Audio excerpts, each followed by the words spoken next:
우리 다 같이 말씀 베드로전서 2장 9절에서 10절입니다. 그러나 너희는 택하신 족속이요 왕같은 제사장들이요 거룩한 나라요 그의 소유가 된 백성이니 이는 너희를 어두운 데서 불러내어 그의 기이한 빛에 들어가게 하신 이의 아름다운 덕을 선포하게 하려 하심이라. 너희가 전에는 백성이 아니더니 이제는 하나님의 백성이요 전에는 긍휼을 얻지 못하였더니 이제는 긍휼을 얻은 자니라. 아멘. 계속 짧은 두 구절이지만 여러분 세상은 여러분에게 택하신 족속이요 왕 같은 자녀요 그다음에 거룩한 나라요 하나님의 소유된 백성이라고 이야기할 때 여러분 어떻습니까? 나는 왕의 자녀라고 세상 가운데 얘기하면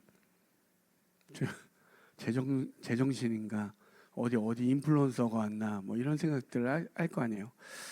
여러분 그처럼 우리들이 말을 주저하게 됩니다. 아무리 말씀을 듣고 말씀을 읽고 말씀을 묵상하고 말씀대로 근거하여 산다고 하지만 세상 속에서는 나는 왕의 자녀다, 나는 거룩한 백성이다, 나는 정말 주의 소유된 백성이다 이렇게 말을 못합니다. 왜? 세상에서 말하는 능력, 업적, 성과들로 우리를 판단하기 때문에 어떻죠? 그 성과에 내가 당당하지 못하면 쭈그러들고 그저 불리하게 되어지고 그러니까 말을 주저하게 되고 침묵하게 되어집니다.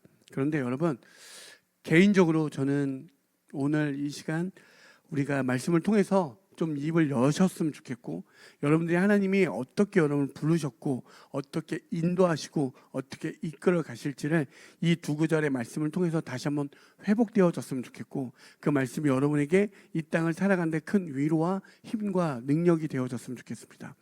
오늘 말씀을 보면 너무나 분명하게 두 구절에서 이야기하는 건 교회는 그러니까 교회라는 건 우리 모두가 교회라고 이야기합니다. 교회에 대한 너희들이 어떠한 존재인지를 이야기하고 어떠한 목적으로 살아가야 되는지를 분명하게 밝히고 있습니다. 첫 번째 우리가 뭐라고 이야기하냐면 어둠 가운데 있는 자라고 이야기합니다. 어둠 가운데 헤매인 자. 성경에서 말하는 빛과 어둠은 오직 하나님만이 빛이시기 때문에 그 빛으로부터 멀어진 모든 존재들은 어두워질 수밖에 없고 그 어둠 가운데 헤맬 수밖에 없다라고 이야기합니다. 그런 그들에게 어떻게 우리들에게 주님이 그 귀한 빛으로 인도해 내신다라고 이야기합니다. 그걸 아는 자들이 은혜요 하나님의 국률을 입었다라고 이야기하는 거예요. 국률이라고 했던 모든 말도 우리가 잘 쓰지 않잖아요. 나는 오늘도 국률을 베풀었어 이런 말 할 때 국률이라는 단어 씁니까? 잘 안 쓰죠. 어색하지만 성경에서 말하는 이 국률이라는 단어는 매우 중요합니다. 내가 어떠한 능력, 어떤 힘으로도 할 수 없는 나에게 누군가가 나를 이끌어 주셨다는 거야. 그러니까 내가 할 수 없음의 자리에서 할 수 있음의 자리로 이끌어 주었다라고 성경은 이야기합니다. 이게 국률이에요. 그러니까 성경을 통해서 내가 예수님을 만났다라고 하는 거는 와, 내가 주님 앞에서 아무것도 아닌데 그런 나를 주님께서 인도해 주셨네, 은혜를 베풀어 주셨네, 이걸 깨닫는 자들이 바로 교회라고 이야기할 수 있습니다. 그래서 교회에선 다른 걸 느끼는 게 아니라 하나님의 국률하심, 하나님의 은혜를 경험해 가는 거예요. 이걸 먼저 하셔야 돼요. 내가 아무런 자격이 없는데 나를 자격 있다 왜 해주지? 내가 뭘 하지도 않았는데 내가 여기 와서 뭘 도와드린 것도 없는데 왜 나를 사랑한다 말하지? 이걸 교회에서 경험하시는 거예요. 이걸 깨닫는 거. 그렇게 깨닫는 자들이 할 수 있는 게 무엇이냐면 그 마지막으로 아름다운 덕을 선포하는 거라고 이야기합니다. 왜냐하면 자격 없는 사람이 자격 있다 여겨주시니까 그것이 너무나 큰 은혜 가운데 반응되어지는 게 무엇입니까? 하나님의 하나님 되심을 이 땅 가운데 선포하는 거예요. 여러분 저는 주일날 이렇게 있을 때 뜻하지 않게 누군가가 왔을 때 또 누군가의 일주일의 삶 속에서 변화가 있을 때 때로는 말할 수 없는 눈물들이 날 때가 있습니다. 그냥 기쁩니다. 여러분 그냥 우리가 한번 생각해 보십시오. 교회를 처음 오고 하나님을 만날 때 하나님이 나를 구원해 주셨지. 이게 큰 어떤 구원의 큰 틀에서의 가장 이거 하나 깨닫고 가면 되는 거거든요. 그런데 우리가 일상의 삶 속에서 어떤 걸 느끼냐면 저 어떤 한 영혼이 변화되어지고 어떤 한 영혼이 그렇게 하나님 앞에 살려고 하는 그 모습을 볼 때 하나님이 얼마나 기쁘십니까? 이런 생각이 전 듭니다. 여러분 그런 경험들 없나요? 와, 누군가가 저렇게 힘든 삶 속에서 하나님을 만나 위로가 되어지고 회복되어지니 그 자체로 그냥 기쁜 거. 나에게 어떤 유익과 기쁨이 전달되고 전달될 수 없는 그 상황 속에서 누가 하나님을 만났다는 사실만으로 기뻐지고 또 누군가가 변화되어지고 그리고 그냥 지나가다가 저런 것들을 보고 세상의 어떤 것들을 볼 때 와 너무 아름답고 하나님 너무나 감사합니다. 이런 고백들이 있을 때 특히나 저는 누군가가 하나님을 만나 변화될 때 말할 수 없는 기쁨을 경험할 때가 있습니다. 그리고 또한 반대로 누군가가 함께 예배하는 그 자리에 없을 때 또 말할 수 없는 슬픔이 있습니다.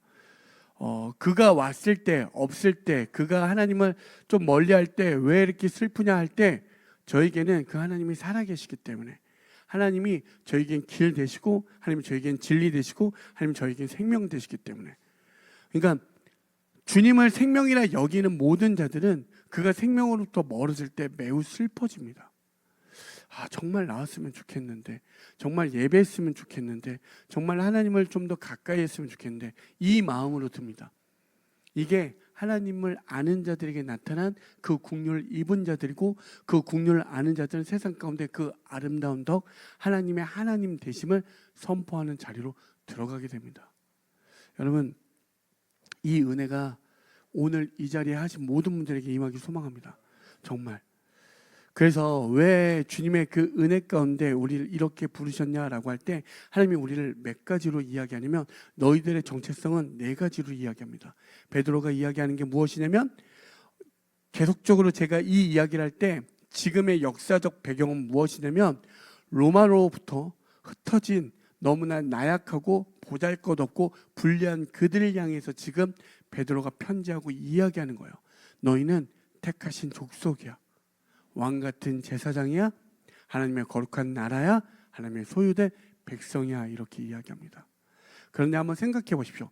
내가 불리하고 내가 힘들고 그 말은 내가 오늘 먹을 것이 없고 내가 너무나 오늘 당장에 월세를 걱정해야 되고 내가 당장에 공과금을 걱정해야 되는 모든 불리함 세상으로부터 외면당하고 사회적으로부터 격리되어져서 철학적으로 완전히 소외된 그들에게 아니야. 넌 택하신 족속이야. 왕 같은 제사장이야. 거룩한 나라야. 하나님의 소유된 백성이야. 이렇게 이야기한다면 여러분 믿어지십니까? 일반적인 보여지는 상황에선 절대 믿어지지 않습니다.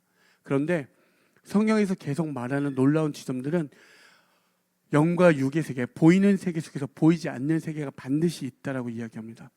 여러분 지금도 보이는 게 다라고 여겨지는 이 시대를 살고 있잖아요. 보이는 게 다잖아요. 그렇죠? 보이는 게 다였으면 왜 여러분 왜 이 최근에 이번에 주식 상장된 그 미국의 그 어디죠? 예, 예. 거기에 주식 넣으신 분들 없습니까? 거기 있는 직원들은 막 심지어 막 1,500억 정도 막 이렇게 성과금을 받는다는데 보이는 세계가 되면 이 보이는 세계의 흐름을 빨리 알려고 다들 애써 힘쓰려고 하잖아요. 그런데 너무나도 제가 어릴 때만 해도 정말 이런 세계가 올 거라고 전혀 예상이 안 됐습니다. 나는 이걸 알았다라고 생각했는데 전혀 생각하지 못한 세상들이 이렇게 도래했습니다. AI가 이렇게 음악을 잘 만들고 AI가 이렇게 빠른 모든 것들을 대체할 수 있을 거라 전혀 생각하지 못했습니다. 불과 몇 년 전만 해도 사람들이 청년들이 할 게 없으니까 코딩을 배우라고 했습니다. 그렇죠? 근데 얼마 만에 바뀌었습니까? 그거 코딩 열심히 했던 제자들이 많이 있었거든요. 저 코딩해서 이렇게 지금 많이 여기에 회사에 이렇게 서류를 넣고 있다고. 불과 2, 3년 만에 코딩하는 모든 건 다 사라졌습니다. 그렇죠? 여러분 시대를 읽어낼 수가 없습니다. 이 변화하는 파도 속에서 그렇다면 변하지 않는 그 진리되는 게 무엇인가 한번 여러분 찾아가 보십시오. 성경은 그거 하나만 이야기하고 있고 그 진리를 경험하고 깨닫는 자들은 놀랍게도 이 변화하는 파도 속에서 그거를 넘어가는 그 은혜를 경험합니다. 정말로 제가 여기에서 여러분들에게 어떠한 말로도 설득되어 질 수가 없습니다. 어떠한 말을 한다고 해서 여러분들이 동의되어 질 수가 없습니다. 하지만 제가 이 시간 당당하게 여러분에게 말할 수 있는 건 보잘것없는 저 같은 삶 속에서 어떤 것도 이 변화하는 파도에서 그걸 따라갈 수 있는 힘도 없고 능력도 없는 저에게 주님이 그 변화하지 않는 그 하나님이 나를 찾아와 그 주님을 만나 성령을 만날 때 주님이 나의 주님이시군요. 주님이 나의 아버지이시군요. 주님이 나는 그분의 자녀이심을 깨달아 나아갈 때 이 변화한 파도 속에서 그것을 넘는 은혜를 경험했습니다. 그리고 저는 그 은혜가 이 말씀이 그 시대의 많은 박해와 핍박 속에서도 그 불리함 속에서도 그 교회들은 살아남아 여전히 그 복음을 전해 우리가 지금 그 복음 가운데서 주님을 예배하고 있다는 사실입니다. 여러분에게도 그 은혜가 있길 소망합니다. 말씀은 변하지 않습니다.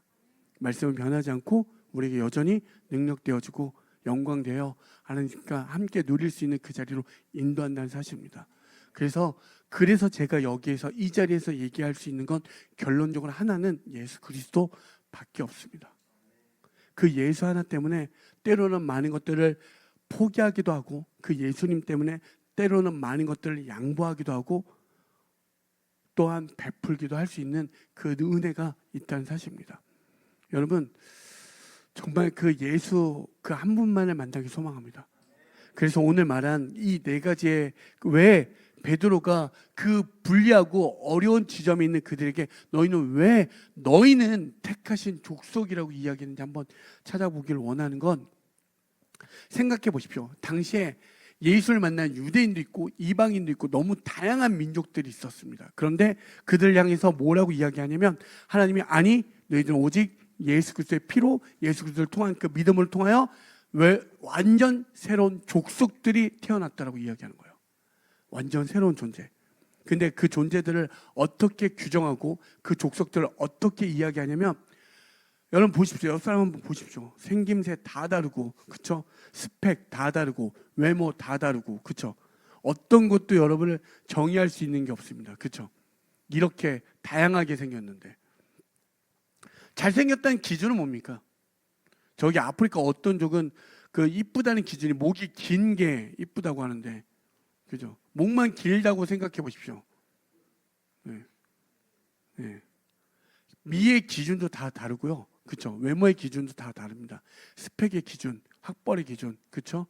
그런데 세상은 끊임없이 당신들을 규정할 때, 우리를 규정할 때 학벌로 그 족속들을 규정합니다. 외모로 규정하고요. 수많은 성과로 규정합니다. 그렇죠? 여러분 참교육 보셨습니까?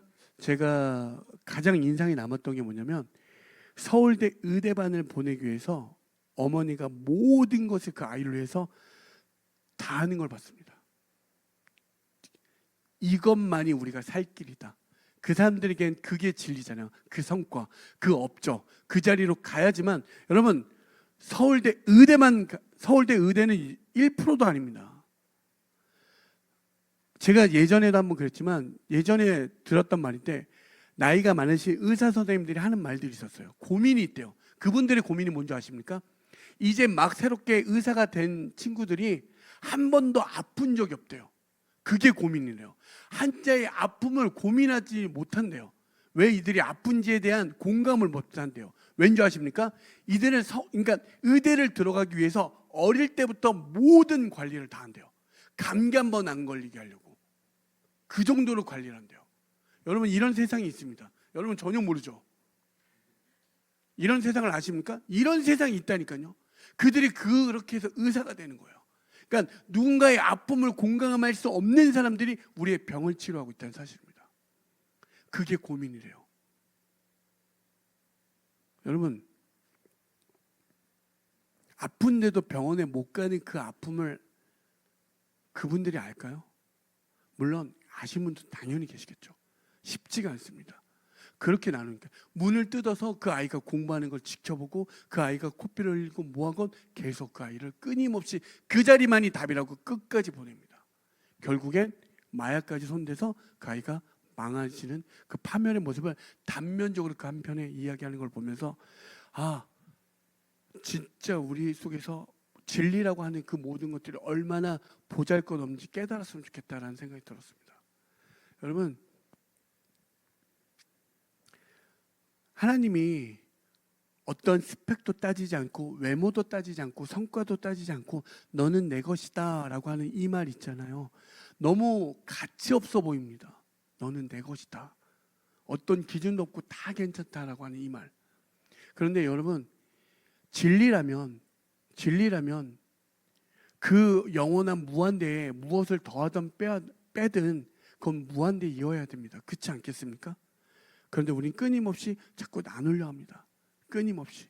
거기에서 여러분 정말 어떠한 유익이 있습니까? 그 자리에 있는 사람들은 반드시 누군가를 밟아야지만 그 기쁨을 누리게 되어 있습니다. 그렇지 않습니까? 여러분, 가끔 제가 요즘 음식들이, 요리사들이 뜨면서 식재료 같은 다양한 식재료들을 보게 됩니다. 여러분, 음식 중에 캐비아라는 식재료 아시죠? 저는 지금까지 태어나면서 캐비아라는 걸 한 번도 먹어본 적이 없습니다. 혹시 여기서 캐비아 먹어보신 분이 있습니까? 그걸 넣으면 모든 어떤 중요한 음식에 그게 들어가면 엄청난 감칠맛이 나는지 어떤 맛이 나는지 전 모르겠지만 그러한 식재료가 있습니다. 제가 먹는 건 감자탕이나 콩나물 해장국이나 거기에 캐비아가 들어간 적은 없잖아요. 세상은 그렇습니다. 캐비아가 들어간 음식을 먹어봐야 되고, 근데 우리는 캐비아를 들어가본 음식을 먹어본 사람은 과연 여기서 몇 분이 되실지 감히 모르겠지만 대부분은 없습니다. 근데 우리는 그걸 먹어보기 위해서 미친 듯이 노력해야 된다라고 세상은 아주 이야기합니다. 그것도 못 먹어봤어? 이게 얼마나 맛있는데. 이걸 누리면 정말 행복해. 이렇게 이야기해요. 근데 저는 어제 목사님들하고 물막국수 먹었거든요. 정말 행복했습니다. 그거 먹어도. 캐비아 안 먹어도. 여러분, 여러분의 행복을 어디에다 맞추고 계십니까? 기준을 높게 낮게 이게 아니라 정말 수도 없이 세상에 이거 내가 이 자리에 가면 행복하다라고 하는 그 모든 것들 있잖아요. 행복하지 않더라고요. 제 기준에서 수많은 제자들을 만났을 때 너무나 멋졌습니다. 너무나 아름답고요. 너무나 훌륭했는데 그들이 향한 그 지점으로 달려갈 때 그 뿌리가 정말 예수였으면 좋겠다는 마음이 저에겐 늘 있습니다. 왜? 이게 없으면 그 자리를 못 갔을 때 너무나 많은 친구들이 좌절하고 쓰러지고 낭망하고 그 낭망 정도가 어떠냐면 나오질 못합니다. 이 문 밖으로 나오는 것조차도 힘들어서 너무나 벌벌 떠며 내일을 두려워하고 슬퍼하고 울고 있습니다. 그냥 보더라도 너무나 멋지고 아름다운데 문 밖을 못 나간다니까요. 정말로 그냥 하는 얘기가 아니에요. 왜 안 나와? 이게 아니라 그들에게 그 지점이 진리니까 그 지점으로 못 가면 나는 내 인생은 망했다라고 생각해요. 정말 끝났다라고. 그래서 문 밖을 못 나가요. 그 문 밖에 나간 사람들은 자기가 한 거, 자기가 이룬 게 다인 것 마냥 세상을 조롱합니다. 너희들 루저라고. 아니라요. 아니에요. 여러분 진짜 아니에요. 세상은 다양합니다. 시대가 변화할 속에서 너무나 많은 가치의 기준은 수도 없이 끊임없이 바뀝니다. 도대체 어떤 게 진리입니까? 거기에 쫓아가지 마십시오. 여러분에게 절대 행복과 유익을 주지 않습니다. 근데 예수님은 자기를 내어주기, 그게 진리라고 자기를 내어줘서 자기의 피를 흘려서 우리에게 이야기해 주는 거예요. 너희는 내 것이라고. 너희들은 그냥 그 존재 자체만으로 너무나 훌륭하다라고. 여러분, 그래서 꼭 기억하십시오. 여기에서 베드로가 이야기한 너희는 이라고 이야기해요. 단수가 아닙니다. 복수를 이야기해요. 너희는 택하신 족속이라고. 여러분, 교회라는 공동체를 생각해 보십시오. 어떻습니까? 정말 특이합니다. 공통점이 없습니다. 그렇죠? 남녀노소 누구나 예배할 수 있습니다. 그렇죠? 거기에 어떤 정확한 교회의 진짜 모습은 학벌, 재산, 나이를 따지지 않습니다. 그리고 사장이 계시고 알바가 있지만 알바가 그 믿음 가운데 은혜가 있어서 있다면 그를 통한 알바생이 가르치는 성경 공부를 사장이 배울 수 있는 곳이 어디? 교회입니다. 사회에서 절대 만날 수 없는 이들이 만날 수 있는 곳이 어디냐면 교회입니다. 그게 무엇입니까? 그게 너희는 택하신 족속이라고 말한 그 예수의 그 명령 하나 때문에 그게 가능한 곳이 교회예요. 교회는 그거 경험하는 겁니다. 그거. 그냥 그 십자가 앞에서 모두가 죄인임을 발견하고 그와 동시에 모두가 하나님의 자녀라고 고백할 수 있는 자리, 그게 교회에서 발견하는 거예요. 그래서 택하신 족속이란 이 말에, 너희는 택하신 족속이란 이 말에 수많은 이 다양한 사람들, 절대 만날 수 없는 이 지점의 사람들이 오늘 이 자리에 만나서 십자가 앞에서 그 빛이 비출 때 어둠이 드러나는 걸 보아 내가 죄인임을 서로가 고백하며 그 죄 속에서 하나님의 은혜의 덮으심에 그 누림을 알아 나는 주님의 자녀임을 같이 고백하며 찬양하는 거예요. 그 은혜가 너무나 크심을 발견하십시오. 여러분, 오늘 이 일주일의 삶 속에서 여러분의 성과 속에서 실패할 수도 있습니다. 무너질 수도 있고요. 또 일주일을 넘어 한 달 속에서 안 될 수도 있습니다. 1년이 돼도요, 끊임없이 계속돼서 내 인생은 왜 이런가 질문하게 될 때가 있습니다. 그런데 여러분이 향한 그 지점이 여러분의 최종 목적지가 되어지지 않길 바랍니다. 진짜 그 진리의 그 과정의 여정의 그 영혼을 떠나는 그 여정 속에서 오늘 만나는 그 시간에 그냥 최선을 다했을 때 때론 넘어질 수 있고요, 실패할 수도 있습니다. 때론 뜻하지 않을 수도 있습니다. 여러분, 실패가 정말로 실패가 되어지지 않더라고요. 여러분의 삶 속에서 어떤 계획대로 잘 안 될 때 어떻죠? 망했다라고 생각 들지 않습니까? 그렇지 않습니다. 절대 그렇지 않습니다. 오늘 쓰러지더라도 그 실패가 나를 내일을 나아가는 시간으로 여겨지게 돼요. 제가 제자들에게 많이 하는 말이 뭐냐면, 실패를 두려워하지 말고 많이 틀려보라고 이야기해요. 많이 실패해보라고. 많이 틀려봐야 진짜 정답으로 찾아갈 수 있다고. 그래야 돼요. 여러분, 괜찮습니다. 정말로 이 수많은 다양한 사람들에게 답이 어떻게 여러분의 한 그 지점이 답이 됩니까? 아니라고요. 그런데 제가 여러분에게 진짜 말할 수 있는 건, 자기를 내어주신 그분이 자기마저 내어주시면서 진리라고 이야기하는 건 예수 그리스도밖에 없습니다. 모든 사람은 내가 이루기 위해서 그 신을 차용해서 쓰는데, 예수님은 그 진리에 대해서 우리에게 들어주셨어요. 그게 정답이라고. 여러분, 그 택하신 족속의 은혜를 누리시길 바랍니다. 그러한 자들에게 이야기하는 게 무엇이냐면, 너희는 왕같은 제사장이라고 이야기해요. 주님을 만나고 주님을 경험한 자에게 나타난 모습은 뭐냐면, 왕이라고 하니까 여러분 막 중세시대 막 이런 거 떠오르잖아요. 왕하면 뭐가 떠오릅니까? 뭐 연산군 떠오릅니까? 연산군? 의자왕 막 이런 거 떠오르는, 그런 거 말고, 여러분 왕이라고 할 때 여러분의 각자의 이미지들이 있잖아요. 그런데 놀랍게 주님을 만났을 때 나에게 수많은 실패와 좌절과 낭망 속에서 아무것도 내일이 보여지지 않는데, 주님의 성령 가운데 만날 때 우리가 어떤 은혜를 경험하냐면, 주님이 내 아버지라는 놀라운 경험을 하게 됩니다. 이 땅에서 아버지가 없는 분도 계시고, 또한 내 가정이 온전하지 못한 속에서 수많은 실패와 좌절과 낭망 속에 있는데, 진짜 그 주님을 만날 때 영적으로 나의 아버지 되심, 나를 구원해 주실 구주이심을 발견하게 되고, 내가 그분의 자녀임을 고백되어져요. 그게 왕같은 제사장이라고 이야기하는 거예요. 그래서 세상에 수많은 사람들이 여러분이 어떤 잣대로 기준을 끊임없이 요구하잖아요. 그렇잖아요. 서울대 의대 안 나왔으면 그 어머니 기준에선 우리는 싹 다 뭐예요? 그냥 쓰레기입니다. 쓰레기. 그분의 기준에서. 그럼 우리는 쓰레기 집단들이 모인 거예요. 자, 고개를 이렇게 90도로 올려보십시오. 군체 보셨습니까? 예. 우리는 쓰레기다. 자, 텔레파시 보내면 다 같이 쓰레기다 이렇게 되는. 여러분, 그거 아닙니다. 끊임없이 세상은 우리를 쓰레기라고, 되게 좋은 말로 쓰레기라고 해요. 그 쓰레기에서 벗어나라고. 서울대 의대 가야 돼. 그래야 쓰레기에서 벗어날 수 있어. 아주 좋은 말로. 아닙니다. 절대 그렇지 않습니다. 주님을 만날 때 그 왕같은 제사장의 은혜가 있길 소망합니다. 그리고 하나님께서 우리에게 이렇게 말한 건, 저 로마로부터 흩어진 교회들에게 이야기했다고 하잖아요. 저 세상에 저들도 구원받아야 돼. 그러니까 여러분, 이 모든 구조가 그냥 하는 이야기가 아니라, 주님을 만난 자들에게 놀랍게 되는 지점은, 영혼을 발견하게 되고 영혼의 그 여정을 가게 되고, 오히려 영혼 속에서 이것이, 이 현실이, 이 소멸되고 사라질 이 파멸된 이 세상이 영원하다 여기는 그들이 결국 죽고 사라질 것들을 깨닫게 되어지면 어떻게 그들을 구원하는 그 자리로 가게 돼요. 하나님 지금 그 얘기하는 거예요. 왕의 자녀들이요, 저들을 구원할 제사장이 바로 너희라고 이야기하는 거예요. 왕같은 제사장이라고. 우리가 전도를 하는 건 우리가 막 엄청나게 무언가 우리를 증명하고 자랑하는 게 아니라 그들이 영적으로 바라볼 때 소멸될 세상이니까, 무너질 세상이니까, 내일을 보지 못하니까, 내일이 끝나니까 그들이 회복되어지고 그들이 구원받아야 된다는 그 생명의 소중함을 알게 되어지니까 전도하는 거예요. 왜 어떤 한 영혼에 대해서 그래서 때로는 눈물을 흘리고 왜 때로는 그 영혼이 예배에 나오지 않는 거에 대해서 슬퍼합니까? 안 나와도 그만인데 나와도 그만이고 도대체 뭐가 있다고.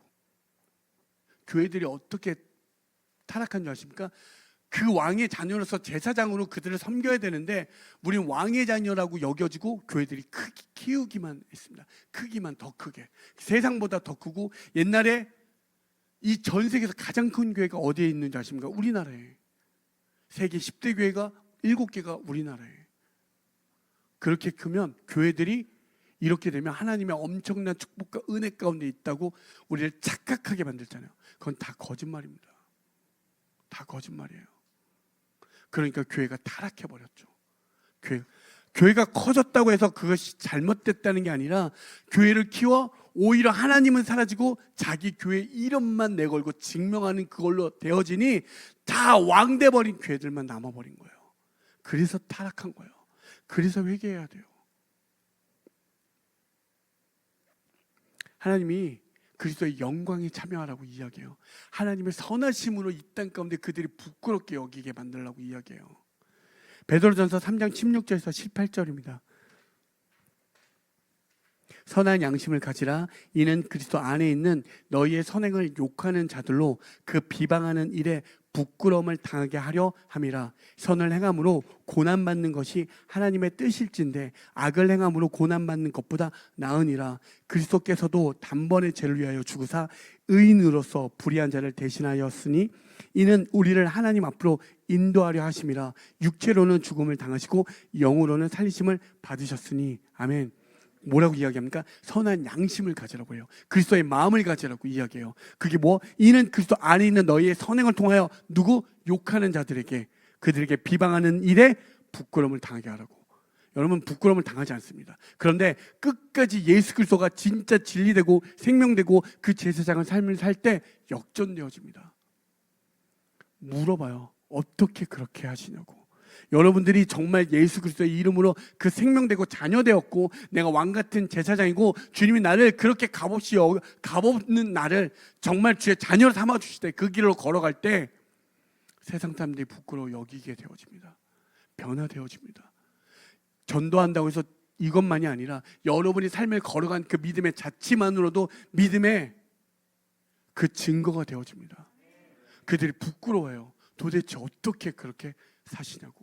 어떻게 그 다른 모습이 도대체 무엇입니까? 도대체 어떻게 그렇게 살아가십니까? 이렇게 이야기해요. 정말 그렇게 된다니까요. 여러분, 그래서 포기하지 마십시오. 힘들 수 있습니다. 어려울 수 있는데요. 예수님이 그래서 우리에게 그 길을 먼저 걸어가 주셨잖아요. 예수님 사랑하지 않습니까? 갑자기 이렇게 하니까 기가 막히게 힘든 일 걸어가라고 하니까. 예수님 사랑하시죠? 사랑하시죠? 예수님처럼 닮아가고 싶은 거잖아요. 그 길을 걸어가십시오. 뭐라고 이야기합니까? 그리스도께서 단번에 죄를 위하여 죽으셨다라고, 불의한 자를 대신하셨다고. 우린 그 일을 하는 거예요. 불의한 자를 위해서 대신하여 그들도 구원받으려고. 그게 뭐야? 악을 행하는 고난보다 더 낫다라고 이야기하는 거예요. 여러분, 걸어가십시다. 홀로 걸을 때 외로운 거니까. 그래서 공동체가 필요한 거예요. 그 길이 정말 자랑스럽고 정말 놀라운 은혜고 정말 귀한 일을 지금 감당하고 있다라고 이야기해 줄 그 한 사람이 필요한 거예요. 그래서 교회에서는 서로를 어떻게 여기는, 무엇을 연습해야 되는지 아십니까? 아까 너무나 다른 이들이 주님의 이름으로 하나 되어졌잖아요. 두 번째는 무엇이냐면 서로를 바라볼 때 왕으로 여겨줘야 돼요. 서로를. 근데 왕으로 여겨집니까? 쟤를 내가 무슨 왕으로. 그리고 정말 참고 참아서 왕으로 여겨줬어요. 근데 그래, 야, 내가 왕이니까 좀 섬겨봐. 이런 인간들이 있어요. 그냥 바로 김무열 소환하고 싶습니다. 그렇죠? 뭐냐면 상대방을 왕으로 섬길 수 있어야 돼요. 그걸 교회에서 연습하는 거예요.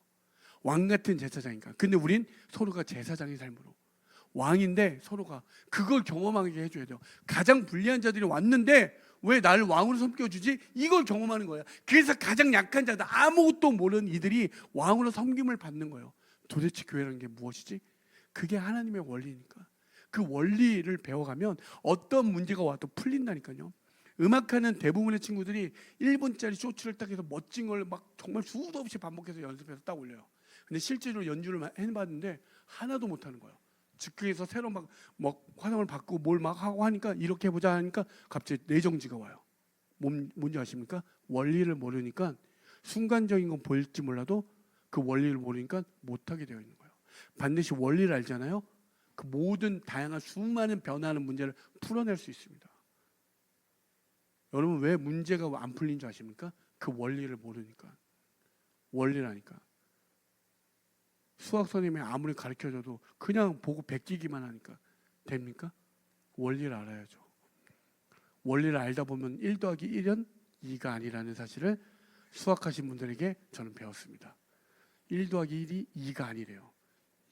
점점 막 이건 번외 이야기입니다. 여러분 하나님이 세상을 버리지 않으셨잖아요. 하나님이 기다려주시고 여전히 하나님의 때까지 기다려주시고 그들이 구원받기를 원하신다라고요. 오래 참으사. 근데 그 일을 누구에? 오늘 찬양처럼 하나님 우리와 함께 일하시기를 원하신다고. 그들을 변화시킬 건 이 제사장들이 그 일을 감당하라고 하는 거예요. 그런데 그 일을 감당하기 전에 교회에서 왕의 신분을 경험하시고 제사장의 신분을 경험하십시오. 이 두 가지의 원리가 내 안에서 같이 작동해야 그 세상 가운데 그 복음을 전할 수 있습니다. 그리고 그 복음을 전하기 위해서 그 믿음의 길을 걸어갈 수 있어요. 여러분 진짜 여러분에게 진리가 되잖아요. 진짜 이 사람이 나에게 어떤 속에서 그 어떤 힘으로 갈 수 있는 능력이 되잖아요. 그렇게 합니다. 진짜 주님을 만나게 되잖아요. 잭도 꽂아줘요. 이렇게 가져요. 누가 안 왔는데 막 마음이 급해지고 기도하게 돼요. 정말 온다고 했는데 왜 안 왔을까? 막 이런 마음이 생긴다니까요. 여러분 그 왕 같은 제사장 되어지길 소망합니다. 교회에서 이런 원리로 계속 배워져 가면 돼요. 다른 거 아닙니다. 그런 그들에게 무엇이라고 이야기합니까? 시간이 이렇게 빨리 가는지. 네. 여러분의 피로도는 점점 쌓이는데 여러분 그들에게 낳은 우리들에게 이야기하는 게 뭐냐? 그래서 거룩한 나라라고 이야기하는 거예요. 근데 거룩이란 말이 어떠냐면 뭔가 정결하고 뭔가 되게 성결하고 막 하얀 옷을 입고 막 뭔가 이러한 구별됨이 아니라 하나님의 하나님 되심, 하나님의 고유 속성이 거룩이라고 이야기하는 거예요. 너희는 거룩한 백성이라고. 근데 그 표현이 지금 베드로의 이 표현의 어떤 말에 인용하는 구절이 어디냐면 출애굽기에서 인용한 거예요. 그 말씀이 어디냐면 출애굽기 19장 6절입니다. 너희의 나라는 나를 섬기는 제사장 나라가 되고 너희는 거룩한 민족이 될 것이다. 너는 이 말을 이스라엘 자손에게 일러 주어라. 뭐라고 이야기합니까? 너희의 나라는 나를 섬기는 제사장이 나라가 되고, 그쵸? 여기에 말씀을 인용하여 지금 베드로가 지금 그 교회들에게 이야기하고 있는 거예요. 너희는 거룩한 민족이 될 것이다. 그래서 이 거룩한 나라라는 이 단어가 정확하게 말하면 민족, 부족을 이야기하는 거예요. 그러니까 언어, 관습, 모든 어떤 이런 체계가 하나로 되어져 있다라고 이야기하는 거예요. 이해되십니까? 이걸 다 공유하는 거. 여러분 저는 이거 뭐죠? 야호인가? 이거 아십니까? 야호? 거기 어디 지역이었죠? 거제 야호. 무명의 어떤 두 이렇게 아이돌이 이거 하는 바람에 떴대요. 그렇죠? 모르신 분들은 멍하죠. 여러분 제가 이 말을 할 때 모르신 분들은 지금 멍해요. 이게 뭔 소린가? 근데 지금 젊은 친구는 다 하죠. 대부분 야호 이거 할 때. 그죠? 모르신 분들은 모르셔도 돼요. 제가 왜 이 말씀을 드리냐면 모든 하나님의 나라를 같이 경험한 이들에게 쓰는 언어와 모든 관습과 이것들이 공유되어진다는 사실이에요. 여러분 우리의 말 중에 이런 말 쓰죠. 마음이 어려워진다고. 이거 교회만 쓰는 아주 기가 막힌 단어입니다. 마음이 어려워진다고. 나 마음이 좀 어려워. 이건 나쁜 것 같지도 않고 좋은 것 같지도 기가 막힌 단어입니다. 세상 사람들 절대 쓰지 않는 말. 나 마음이 참 어렵다. 나 누나 때문에 참 마음이 어려워. 이게 뭔 말입니까? 제가 말하는 게 뭐냐면 거룩한 나라, 하나님의 나라의 족속들은 그 모든 언어, 문화 이것들을 같이 공유하고 쓴다는 말이에요. 그러면 여러분 한번 생각해 보십시오. 그럼 거룩한 민족이라는 게 무슨 뜻입니까? 아까 말했던 이야기들의 연장선상이 되겠죠. 그렇죠? 하나님의 그 피로 말미암아 세워진 그 어떤 자격도 조건도 성과도 따지지 않는 택하신 너는 내 것이라 여긴 그 민족이고 모두가 왕 같은 제사장의 삶으로 이 땅 가운데 그것을 제사장의 신분으로 수행하는 삶, 그들이 바로 거룩한 민족이라고 이야기하죠. 그렇다면 거룩한 삶이 우리 가운데 드러나는 게 뭘까요? 거룩으로 살아가는 그 삶. 로마서 5장 10절에서 11절입니다. 우리가 하나님의 원수일 때에도 하나님의 아들의 죽으심으로 말미암아 하나님과 화해하게 되었다면 화해한 우리가 하나님의 생명으로 구원을 얻으리라는 것은 더욱더 확실한 일입니다.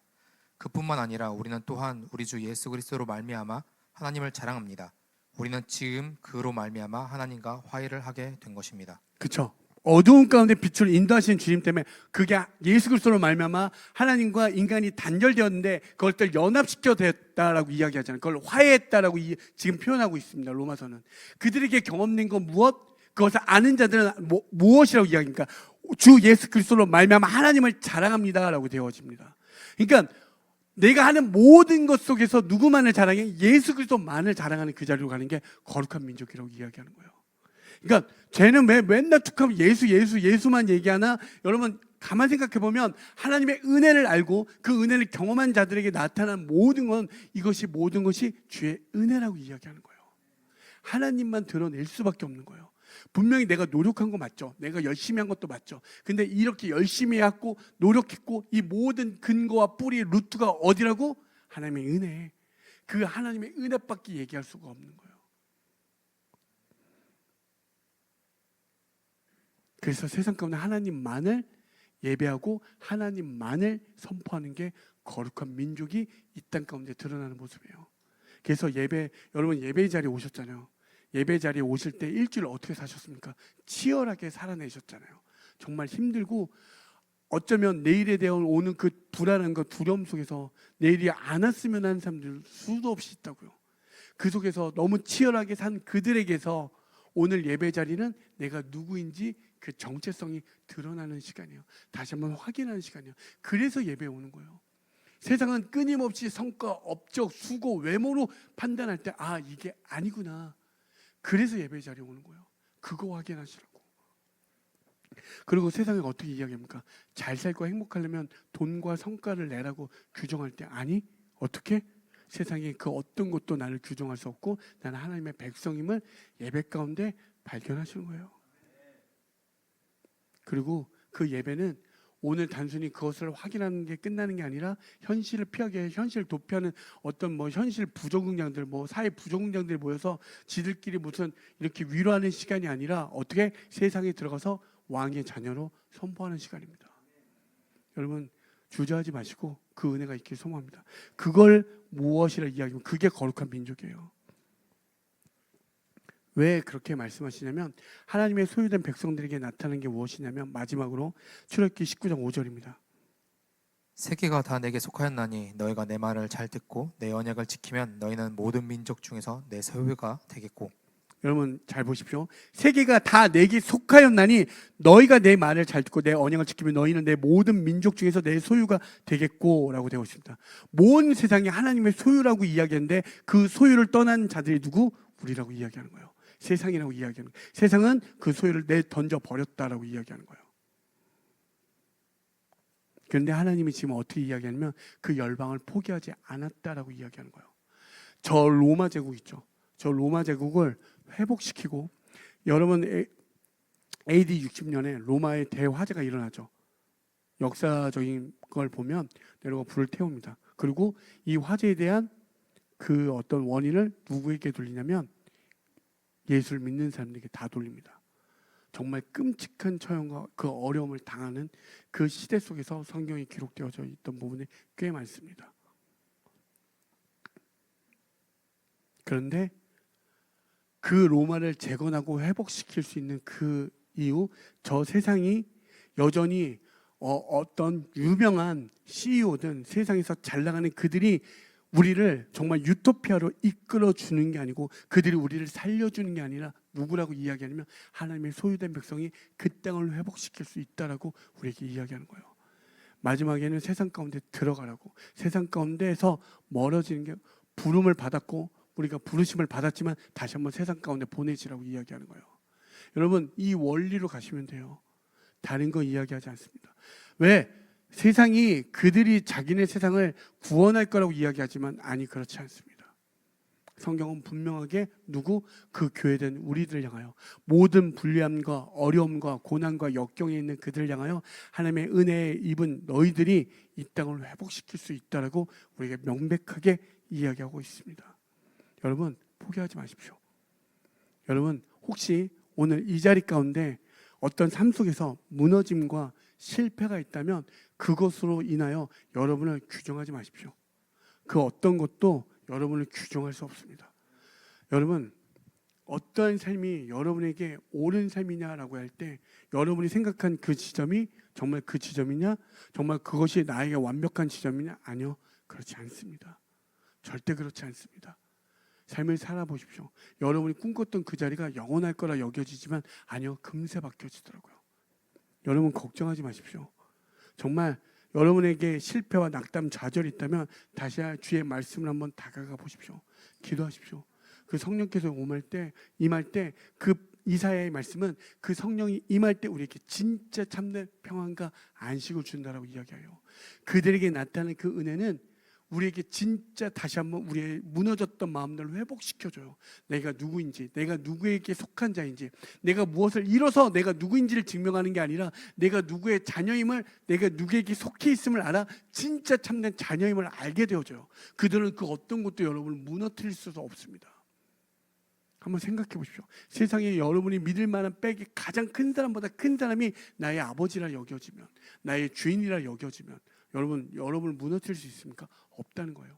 그렇게 나아갈 때 그들에게 나타나는 그의 삶은 그 하나님을 인정하는 세상 가운데 선포하게 되어지지 않겠습니까? 그 선포는요, 이 세상을 구하는 그 자리로 고백하고 나아가게 되어지지 않겠습니까? 여러분, 오늘 말했던 이 네 가지의 정체성이 여러분에게 다시 한번 불러일으켜서 일어나길 소망합니다. 혹은 마음에 무너짐이 있었다면 위로가 되어지고 평안되어지길 소망하고요. 그 평안과 위로가 있는 분들에게 나아가 정말 담대히 선포하는 그 자리가 되어지는 믿음의 우리 성도들 되어지길 간절히 소망합니다.